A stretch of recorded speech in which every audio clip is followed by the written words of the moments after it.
¿Es la historia objetiva o subjetiva? La pregunta que hace enojar a académicos e historiadores. Entramos en un terreno peligroso, el terreno academicista y a una de las grandes luchas de los nerds amantes de la historia, como yo. Porque se preguntarán, bueno, desde hace algo así como 200 años, los historiadores nos hemos estado peleando sobre un tema trascendental. ¿La historia es objetiva o subjetiva? ¿La historia es una ciencia? ¿Un arte? ¿Una humanidad? ¿Qué tan científica la historia puede llegar a ser? Antes del siglo XIX, esto no era un problema, dado que prácticamente la mayoría coincidía en que la historia era una especie de arte de plasmar la realidad. Todos sabían que el arte y la historia eran subjetivos y que las diferentes versiones solo eran diferentes formas de los artistas de expresar su visión de la realidad.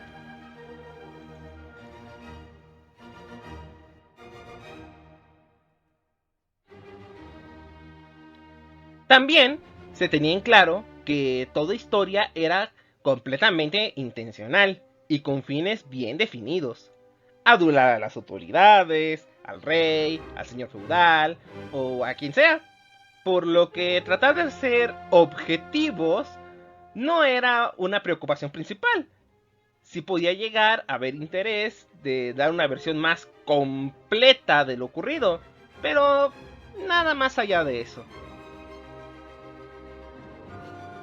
Pero entonces llegó Augusto Comte, padre del positivismo, y Leopold von Ranke como su máximo exponente en el caso de la historia.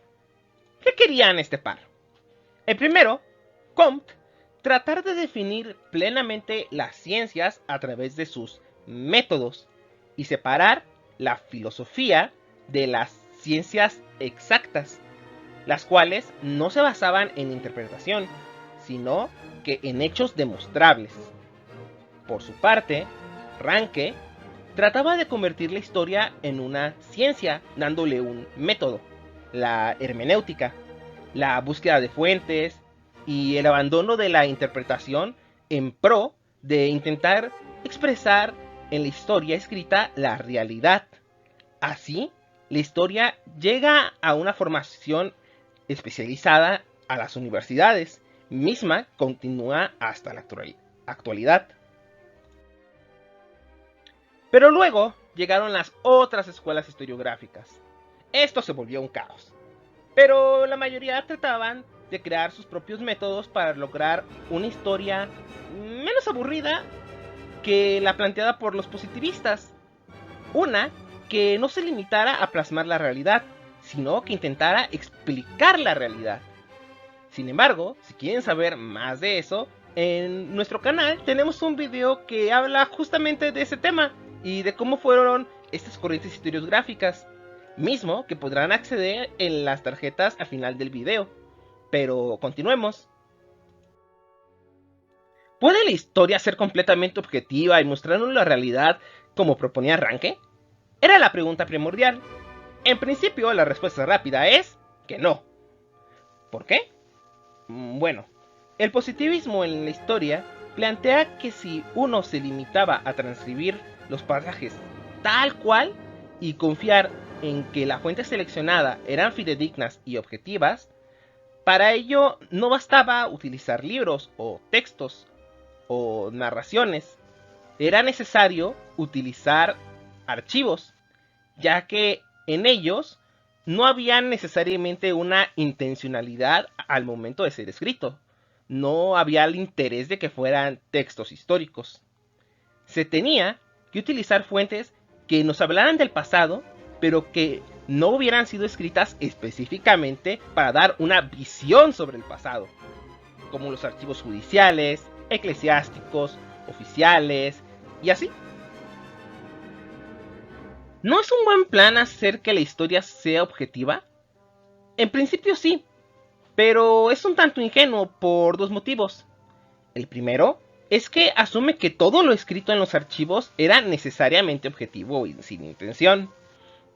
El segundo problema de la selección. Para cualquier historiador es imposible leer todos los documentos o archivos sobre un tema, y desde el momento mismo que elegimos qué documentos son los que vamos a utilizar y cuáles no, desde ahí ya empieza la subjetividad.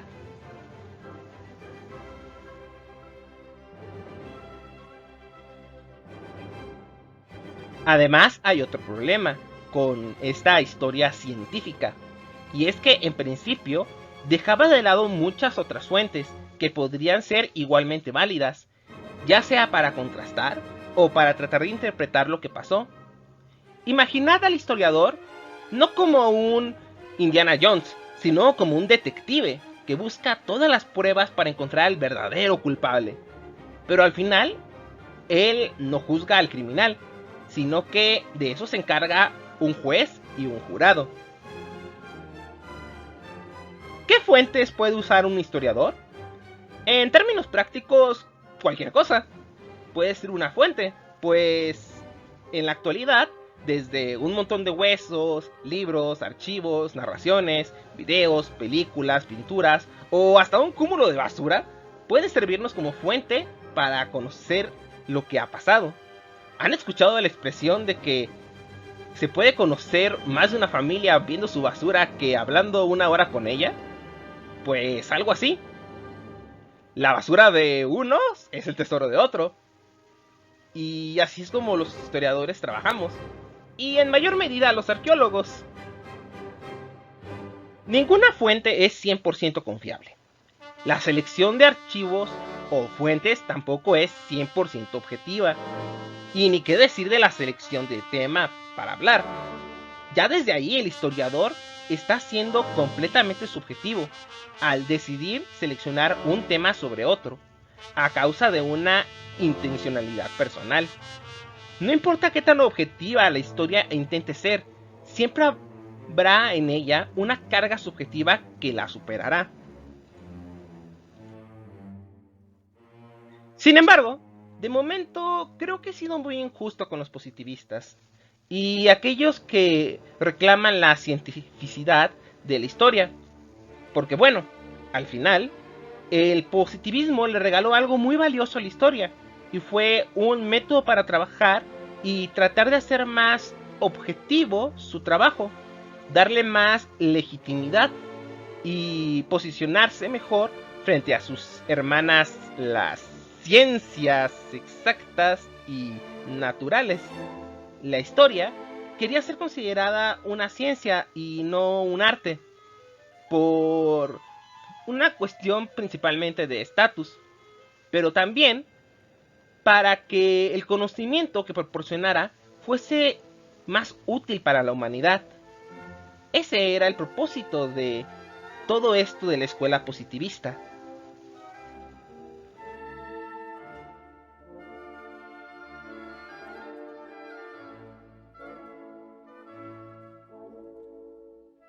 Momento, profe.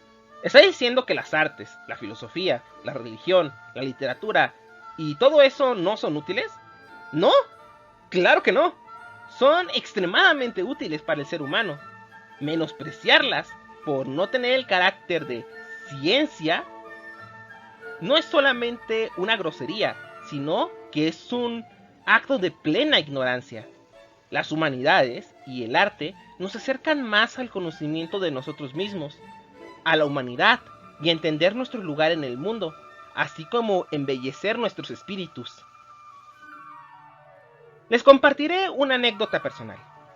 Hace un par de años, durante una convención muy popular sobre ciencia y tecnología que se realiza casi todos los años en mi ciudad, Guadalajara, como Campus Party o Talentland, paseando entre los stands con mi esposa, historiadora cultural y de la ciencia, y yo, informático, historiador y humanista digital, nos encontramos ante un stand de robótica e ingeniería y nos pusimos a platicar con el dependiente a cargo.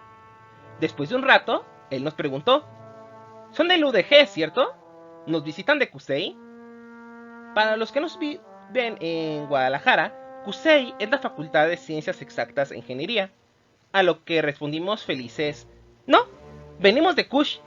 la Facultad de Ciencias Sociales y Humanidades, a lo que en un tono de desprecio y con una mirada superior, el dependiente contestó: ¿De humanidades?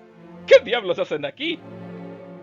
Obviamente, ante la molestia de mi esposa y la mía en ese momento, preferimos retirarnos indignados, pero educadamente, comentarle: también nos interesan este tipo de temas, a darle una cátedra sobre la importancia de la formación integral y de la idea del hombre renacentista, como Da Vinci o Miguel Ángel, que fundaron la ingeniería como la conocemos hoy. Justo después, vimos un letrero que solicitaba para uno de los retos especializados un especialista en lenguas indígenas, es decir, un humanista. Así que, pues, esa división entre humanistas y científicos exactos o ingenieros no creo que ayude mucho. Existe entre la mayoría de la población un desprecio por las ciencias sociales y las humanidades, al considerarlas inútiles, al no producir bienes de consumo que satisfagan necesidades primarias de la humanidad, aun cuando son las humanidades las que han permitido el avance de la sociedad, la humanidad y la ciencia en sus diferentes momentos de la historia. A pesar de que las humanidades nos ayudan a crear más de lo que necesitamos, humanos, en sentido pleno de la palabra, crear ideas y cambios en la mentalidad social. Al mismo tiempo, las ciencias exactas tampoco crean nada como tal. Generan teorías que los técnicos o ingenieros se encargan de realizar. Y sin embargo, a los ingenieros se les considera más científicos pese a no serlo. Ellos solo hacen realidad las ideas de los científicos. Pero cuando uno piensa en un científico, piensa más en una persona con bata de laboratorio que en una persona rodeada de máquinas y herramientas, que de alguien rodeado de libros y artículos de investigación. Los científicos teóricos son despreciados, mientras los prácticos son alabados. Porque para la gente es más fácil entender algo que puede ver y percibir que algo que tiene que leer, pensar y comprender. Existe la idea errónea de que solo puedes ser o humanista, artista, ingeniero o científico y nada más. Quiero dejar algo bien en claro. No desprecio a los ingenieros ni a los técnicos, pues yo mismo lo soy. Pero mentiría si dijera que no me disgusta la superioridad moral que a veces ese grupo tiende a aparentar, y que por desgracia la sociedad tiende a solapar con frases como: necesitamos más ingenieros que licenciados, artistas o deportistas. Antes de estudiar licenciatura en historia, yo mismo ingresé a ingeniería en sistemas computacionales, hasta que me di cuenta de que eso no era para mí, que yo lo que quería no era desarrollar cosas, yo quería divulgar conocimientos e influir en las ideas para crear una nueva y mejor humanidad. Yo quería ser profesor, divulgar el conocimiento. Me encantan las ciencias exactas. Amo el trabajo de youtubers, científicos como Quantum Fracture, Derivando, El Robot de Platón, C de Ciencia, Ciencia de Sofá, El Profe García y muchos más. Me gusta la ingeniería y la robótica también. De hecho, doy clases de ello. Pero no considero que un conocimiento sea mejor o peor. Todo conocimiento es útil y nos ayuda a desarrollarnos mejores como individuos y como humanidad. Y es nuestra obligación como profesores crear individuos plenos, tanto en lo intelectual, científico, lo humano, lo artístico y todo lo demás. Por eso, esta discusión me causa tanto conflicto. Creo que la historia sí debe tener un método definido, el cual puede ser tomado de las diferentes escuelas historiográficas.